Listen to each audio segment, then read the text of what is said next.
Hi guys, good morning, welcome to cycling. இன்றைக்கி எங்கே வந்திருக்கோம் அப்படின்னு பார்த்தீங்கன்னா, நம்ம வேம்பங்குடி டோல்கேட், அதாவது தஞ்சாவூர் போகிற ரூட்டில் ஒரு 25 கிலோமீட்டர் வந்திருக்கோம். திருப்பி 25 கிலோமீட்டர் போகணும். நம்ம கூட இன்றைக்கி கம்பெனியெல்லாம் வந்தது வந்து என் பையன் தான். அவரால் ஒரு அளவுக்கு மேலே ஓட்ட முடியலன்னு சொல்லிட்டு சுந்தரபெருமாள் கோயிலே உட்காந்துருக்காரு. இப்போ போகிறப்ப அவரை பிக்கப் பண்ணிட்டு போகணும். ஸோ காய்ஸ், காற்று கொஞ்சம் எதிர்காற்று நல்லா வளமாக தான் தடுக்குது.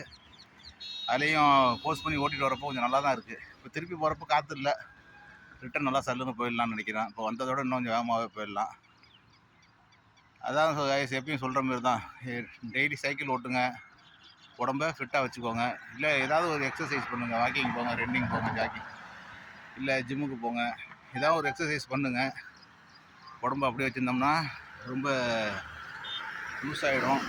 ரொம்ப லூஸ் ஆகிடுச்சுன்னா அப்புறம் எந்த வேலை செஞ்சாலும் இறைக்கும். நார்மலாக நீங்கள் பேசினாலே இறைக்கும். மூச்சு விடாமல் ஒரு 5 நிமிஷம் கண்டினியூவாக அவங்களுக்கு பேசக்கூட முடியாது. நேற்று அதுக்கு ஒரு உதாரணமாக ஒருத்தவரை பார்த்தேன். ஜஸ்ட்டு சேர்லேருந்து எந்திரிச்சு நின்று பேசியிருந்தார், ஸ்டேஜில் பேசியிருந்தார். அதுக்கே அவ்வளோ இறக்கிது அவருக்கு.